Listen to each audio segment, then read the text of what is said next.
niin, tervetuloa Myynnin maailman HubSpot-videosarjan toisen jakson pariin. Ja tänään tämän jakson teemana meillä on B2B-liidin hankinta ja kerääminen ja pureudutaan näiden teemojen ympärille tänään hyvinkin vahvasti.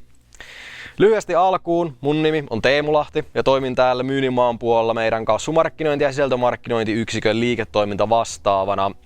Sen lisäksi toimin myöskin meille johtavana asiantuntijana ja erikoistun juurikin HubSpot markkinointiteknologian käyttöönottoihin. Kokemusta löytyy kasvumarkkinoista ja HubSpotista reilu 8 vuotta ja sen lisäksi, että toimin täällä Myynnin maailmalla, niin johdan tuolla Pirkanmaan alueella HubSpotin käyttäjäryhmää. No tässä sitten seuraavaksi meidän päivän agenda, eli käydään tänään oikeastaan 3 eri teemaa. Käydään alkuun läpi hieman sitä, että mitkä on ne yleisimmät B2B-yrityksien haasteet, kun puhutaan tästä liidien hankinnasta. Siirrytään siitä käsittelemään ihan konkreettisia muutamia vinkkejä siitä, että mitä voitaisiin lähteä tekemään B2B-yrityksissä, jotta sitä liidien hankintaa voitaisiin tehostaa. Ja sitten 3. loppuun käydään vielä hieman läpi tuloksien todentamista ihan meidän yhden asiakaskeissimme avulla. Aloitetaan tosiaan tästä B2B-yrityksen yleisimmistä haasteista liidien hankinnan näkökulmasta ja pureudutaan siinäkin oikeastaan 4 eri näkökulmaan ja 4 eri teemaan ja haasteeseen ja aletaan niitä pureskelemaan yksi kerralla. No mitkä ne on ne yleisimmät haasteet? Ykkösen siellä nousee tämmönen kuin laadukkaiden kävijöiden houkutteleminen, eli jopa yli 70% B2B-yrityksistä pitää laadukkaiden sivustokävijöiden saamista yhtenä merkittävimmistä haasteissaan markkinoinnin osalta. Eli toisin sanoen, todella moni organisaatio yhä tänäkin päivänä kipuilee sen kanssa, että mistä saadaan löydettyä niitä laadukkaita verkkosivustokävijöitä ja ohjattua niitä sinne meidän verkkosivuston sisältöjen pariin. Toinen on liidien nappaaminen. Verkkosivustojen konversioprosentit on keskimäärin kansainvälisestikin alle 3% ja B2B-puolella itse asiassa jopa hieman matalempia eli noin 2%. Eli keskimäärin verkkosivustokävijöistä 100 kävijästä me saadaan talteen vain ainoastaan 2 liidiä. Eli aika paljon potentiaalia meillä pääsee valumaan tällä hetkellä B2B-maailmassa hukkaan. 3. haaste, liidien laatu. 50% B2B-myyntiimistä raportoi, että huono liidin laatu on heidän suurin haasteensa myynnin parissa ja vain 24% B2B-yrityksistä on tyytyväisiä heidän nykyisiin liidiensä laatuun. Eli toisin sanoen, ne organisaatiot, jotka saa niitä liidejä tallettua tällä hetkellä, niin myös he kipuilevat jo pahasti sen kanssa, että ne ei ole tällä hetkellä laadukkaita, ne on epärelevantteja, eikä ole ainakaan saatu niitä lämmitettyä siinä vaiheessa, kun ne ohjautuu sinne myynnin pariin. 4. haaste, myynnin ja markkinoinnin yhteistyö. Alle 50% B2B-yrityksien myynti- ja markkinointitiimeistä käyttää yhteistä CRM-järjestelmää ja vain 40% B2B-markkinointi- ja myyntitiimeistä käyttää samoja tavoitteita ja mittareita. Eli toisin sanoen, kaikki me tiedetään, että markkinoinnin ja myynnin yhteispeli erittäin tärkeä teema tällä hetkellä kaikkialla, mutta samaan aikaan, vaikka se on tärkeä, niin siihen ei vielä B2B-yrityksissä olla pystytty panostamaan tarpeeksi ja edelleenkin meidän nämä 2 tärkeää osastoa pelaa eri peliä, käyttää eri järjestelmää. Käydään seuraavaksi lyhyesti läpi nyt 4 teesiä, että äsken käytiin näitä haasteita läpi, mitkä on semmosia tiettyjä ensimmäisiä steppejä siihen, että miten näitä teemoja voitaisiin lähteä taklaamaan. Ja siitä aletaan pureutua näistä nimenomaan kohtaan 2, joka on se tämän päivän tärkein aihe, minkä parissa tänään pyöritään. No 1. haaste oli se laadukkaiden kävijöiden houkutteleminen verkkosivustolla. No mitä voidaan lähteä tekemään sinne? Oleellisena tekijänä tässä tulee, että pitäisi lähteä tekemään ostajapersoonien ja esimerkiksi kasvumarkkinointiin suunnitelmaa. Eli lähteä oikeasti miettimään ja tutkimaan, ketkä meidän asiakkaat on, mikä niitä motivoi, miten ne saadaan ohjattua sinne meidän sivustolle ja sen jälkeen alkaa panostamaan näihin erilaisiin digitaalisiin kanaviin, kuten Googleen, sosiaalisen mediaan ja esimerkiksi hakukoneoptimointiin. Toinen haaste oli se liidien nappaaminen.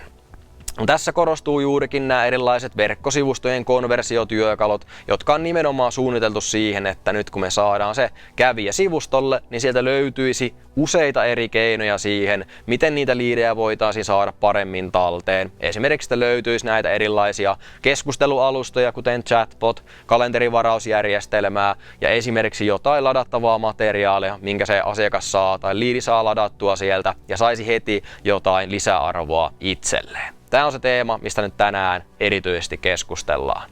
Mutta nämä muut aiheet lyhyesti. Kolmantena, liidien laatu.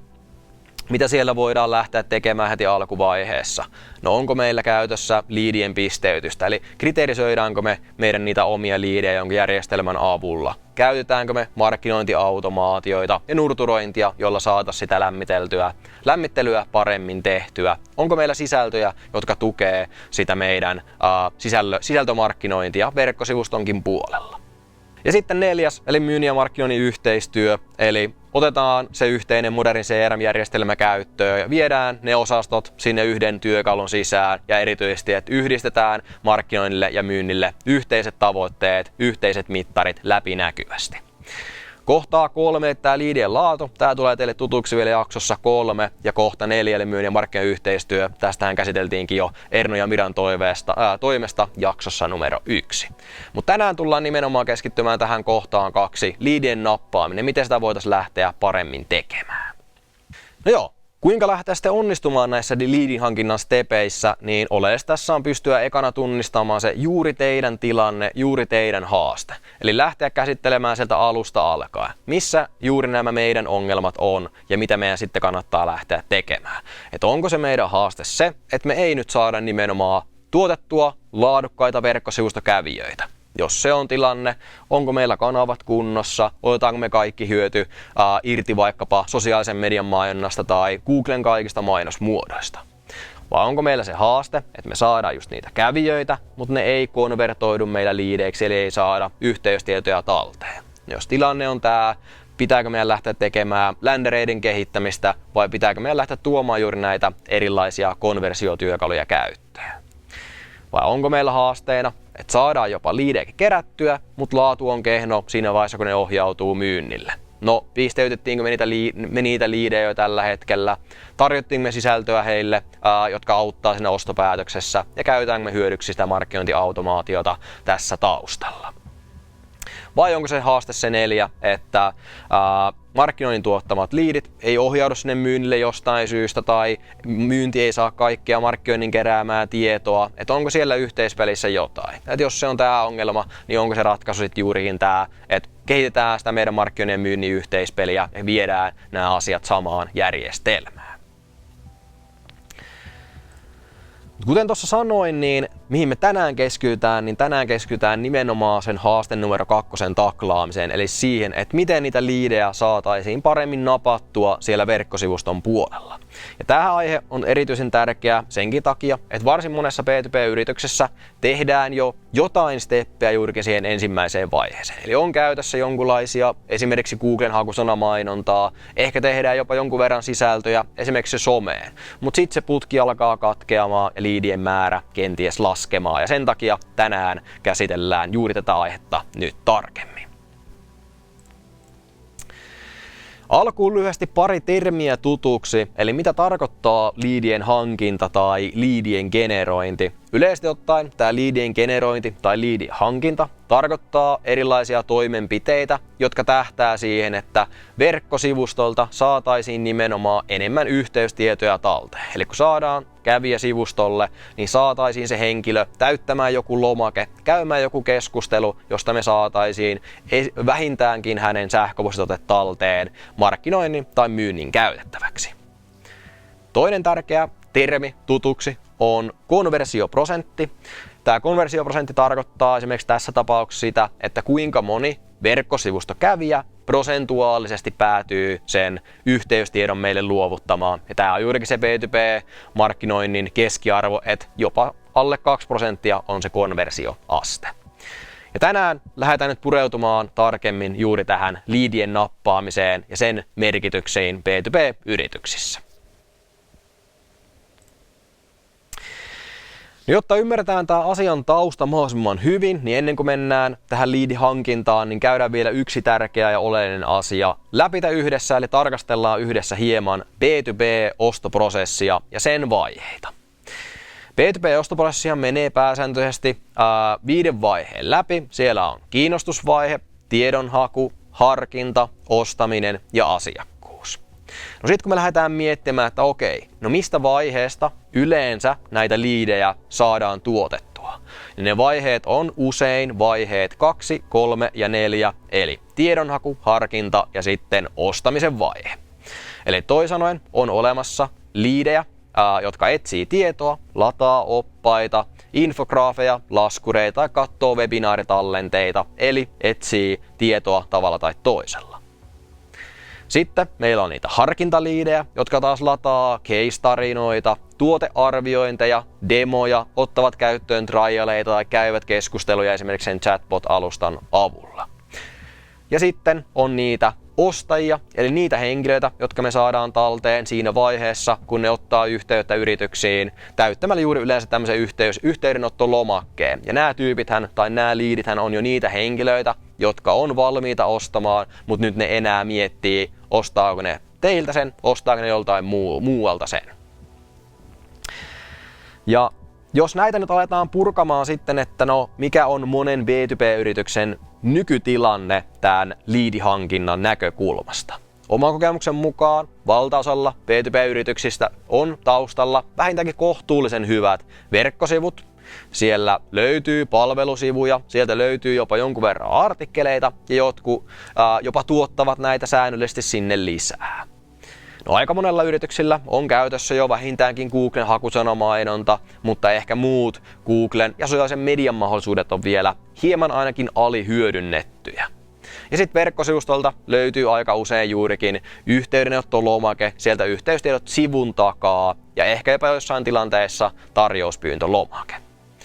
No, jos se tilanne on tää, eli jos tää on se perustilanne, mikä B2B-yrityksillä tällä hetkellä ehkä on, niin mikä on usein lopputulos sitten liidihankinnan näkökulman osalta? No, monesti se haaste kulminoituu sit siihen, että se asiakkaan verkkosivusto ja markkinointi näillä stepeillä ei tue muuta kuin yhtä ostamisen vaihetta, eli sitä vaihetta 4, eli ostaminen. Eli toisin sanoen asiakkaat varsin usein näissä tilanteissa saa kerättyä liideinä talteen vain ja ainoastaan ne henkilöt, jotka ottaa yrityksiin nyt yhteyttä sen takia, että ne enää miettii, kenen toimijan ne valitsee heidän palveluntarjoajaksi tai toimittamaan tuotteen, mitä he ovat ostamassa. No, samalla tämä tarkoittaa sitä, että vaikka B2B-ostaja olisi juuri teihin yhteydessä vasta siinä kohdassa, kun hän miettii nyt näitä muutamaa toimijaa, niin se ostaja on kuitenkin käynyt siinä omassa ostoprosessissaan läpi nämä herättelyn, tiedonhaun ja harkinnankin vaiheet. Eli jos te ette ole tarjonnut tietoa sille liidille, joku teidän kilpailija todennäköisesti on. Ja me tiedetään taas tutkitusti, että on todennäköisempää, että se ostaja valitsee sen toimijan, joka on oikeasti pystynyt ekana tuottamaan sille lisäarvoa ja tietoa siinä ostoprosessin jo ekoilla vaiheilla. No, yleensä se myös tarkoittaa sitä, että asiakkaan verkkosivusta ei löydy tarpeeksi näitä konversioon ohjaavia työkaluja. Eli toisin sanoen meiltä ei löydy sitä verkkosivustolta sellaisia työkaluja, joilla näitä ylemmän ostopään liidejä saataisiin paremmin talteen. Eli jos ajatellaan esimerkiksi tämmöistä tiedonhakijaa, niin tiedonhakija ei hän halua laittaa yhteydenottolomaketta tai tarjouspyyntöä, hän haluaa saada tietoa, hän etsii jotain ja siinä vaiheessa taas pitäisi pystyä tarjoamaan keinoja juuri siihen, joko esitteitä, ladattavia materiaaleja, infograafeja tai jotain muuta. Ja tällöin se lopputulema monesti on juuri se, että saadaan talteen B2B-liideistä alle se 2%, eli alle 2 kävijää 100 me saadaan tallentumaan sinne meidän rekistereihin.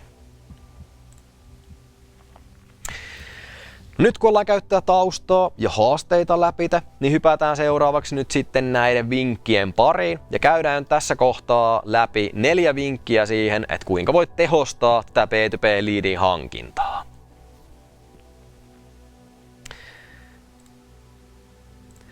Vinkki 1. Hankin liidien hankinnan ja erityisesti liidien hankinnan seurantaan juuri teille sopiva työkalu.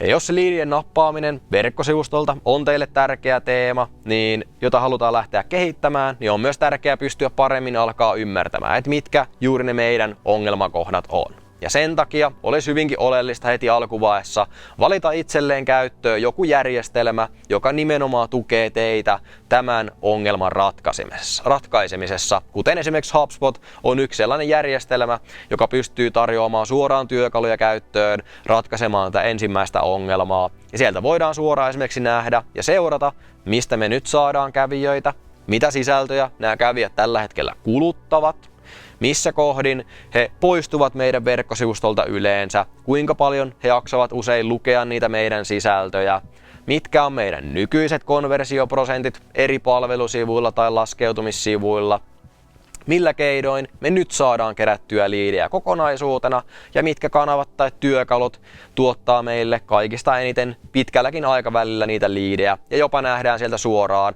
että mitkä näistä liideistä päätyy kaupoiksi ja paljon me saadaan myyntiä mistäkin eri työkalusta tai kanavasta. Eli tämä on tärkeä ensivaiheen asia laittaa siellä kuntoon. No vinkki 2. Panosta laskeutumissivujen suunnitteluun ja toteutukseen. Tämä liidien nappaaminen, se ei ole missään nimessä itsestäänselvä asia. Ja niin kuin ollaan tänäänkin jo kuultu, se on hyvin monelle organisaatiolle iso haaste.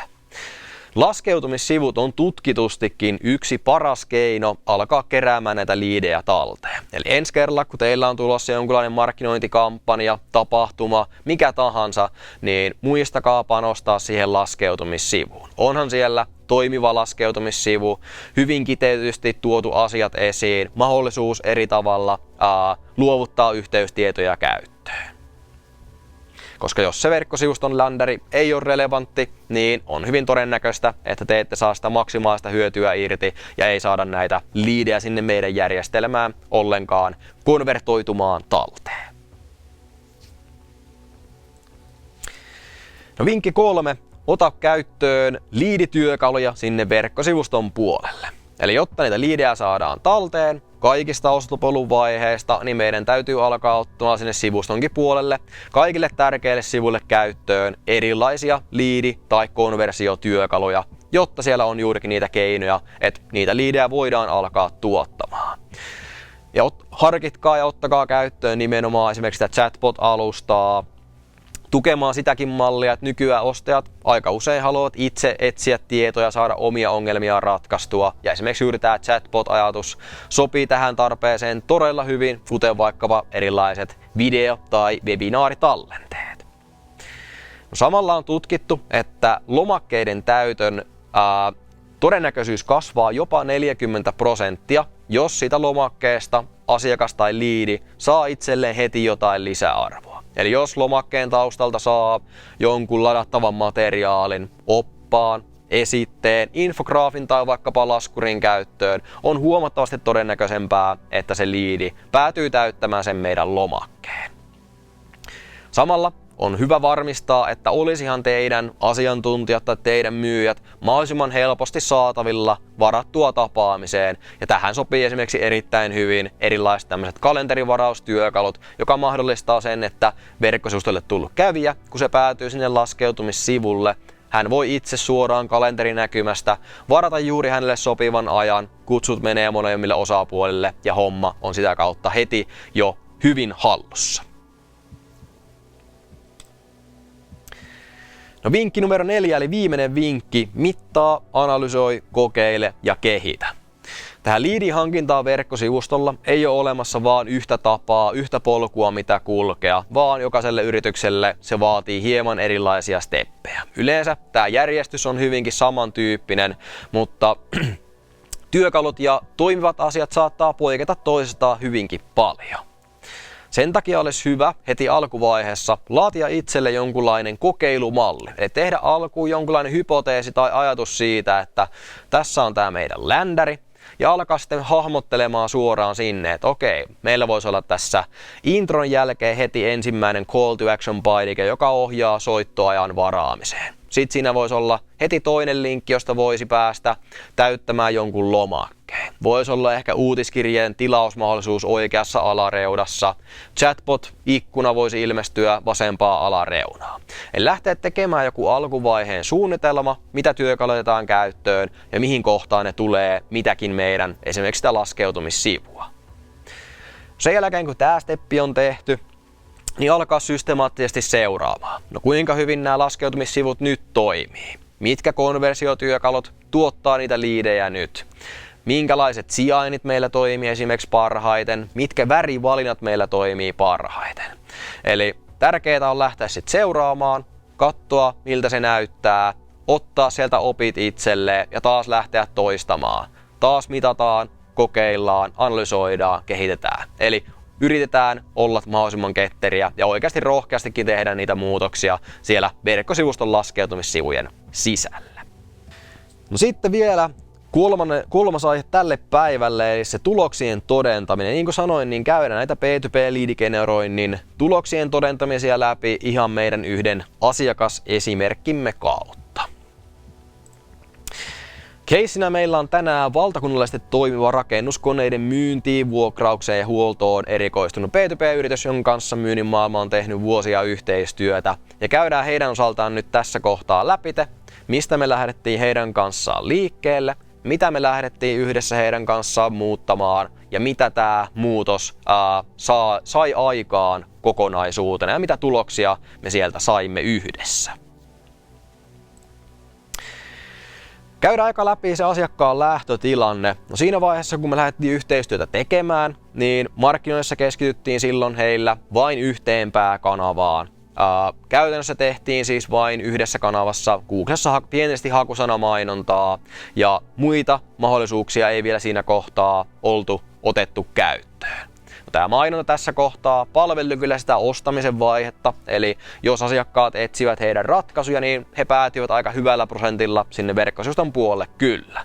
Mutta samalla huomattiin, että tämä mainonnan tyyli ei kuitenkaan houkuttele ollenkaan uusia kohderyhmiä, ja samalla tiedettiin, että paljon bisnestä valui kilpailijoiden laariin.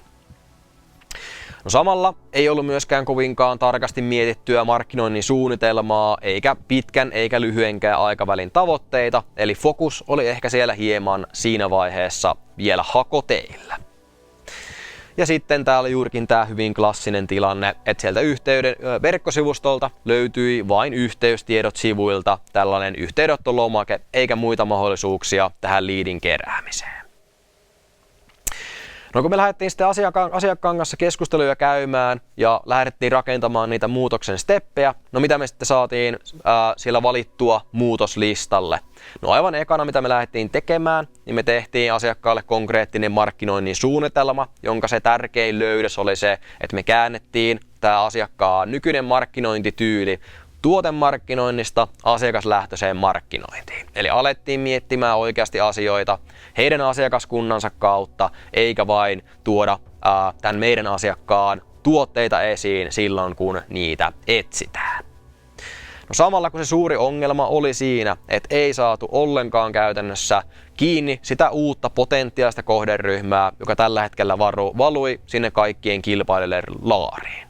Mitä me lähdettiin siihen tekemään, niin me otettiin sinne verkkosivustolle käyttöön systemaattisesti käytännössä 4 eri konversiotyökalua, jotka tuli kaikille tärkeimmille palvelu- ja laskeutumissivuille. Me tehtiin sinne palvelu- ja laskeutumissivukohtaiset chatbot-keskustelualustat, jossa asiakkaat pääsi jatkossa kysymään kysymyksiä juuri heitä kiinnostavaan asiaan. Me toteutettiin jokaiselle laskeutumissivulle tietyn asiantuntijan kalenterinäkymä, josta liidit pystyvät suoraan varaamaan 15 minuutin puheaikoja ja käymään siinä pientä kartoituskeskustelua tietysti maksuttomasti.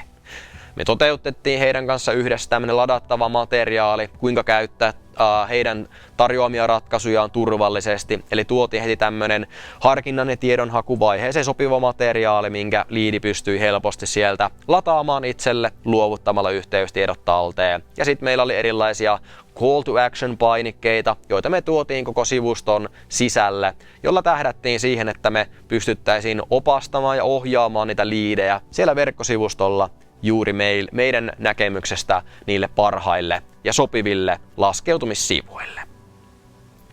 No samalla me vielä tässä yhteistyössä kehitettiin HubSpotin avulla tämän asiakkaan myynnin ja markkinoinnin yhteistyötä.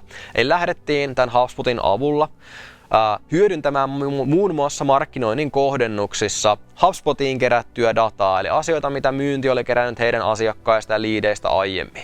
Otettiin se tieto HubSpotista ja annettiin sinne markkinointitiimin käyttöön, ja sitä alettiin käyttämään sitten muun muassa hyödyksi LinkedIn-mainonnan kohdennuksissa. No mitä me näillä muutoksilla sitten asiakkaan kanssa saavutettiin? Vuoden aikana me saatiin asiakkaan verkkosivuston kävijämäärää ensinnäkin kasvatettua jopa 60%. Maksetun mainonnan kautta me saatiin kävijämääriä kasvatettua hieman yli 12% lisäämällä yhtään markkinointiin käytettyä budjettia. Saatiin vuoden aikana liidimäärä asiakkaalle yli tuplattua, eli pystyttiin tuottamaan tuplasti aiempaa enemmän näitä liidejä, ja samalla asiakkaan myynti seurantajaksolla kasvoi 40%. Eli hyvin merkittäviä asioita kuitenkin kohtuullisen pienellä toimenpiteillä. No sitten vielä loppuun kiteytysti muutamat opit ja kopit tähän liidien hankintaan. 1.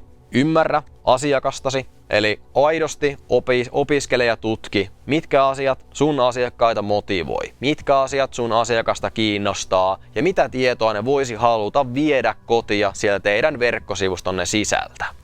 Kuten esimerkiksi Marcus Sheridan kirjoitti kirjaansa They Ask, You Answer. Eli toisin sanoen olisi tärkeää miettiä, mitä asiakkaat kysyy, ja teidän tehtävä olisi siellä verkkosivustolla juurikin näihin kysymyksiin pystyä vastaamaan.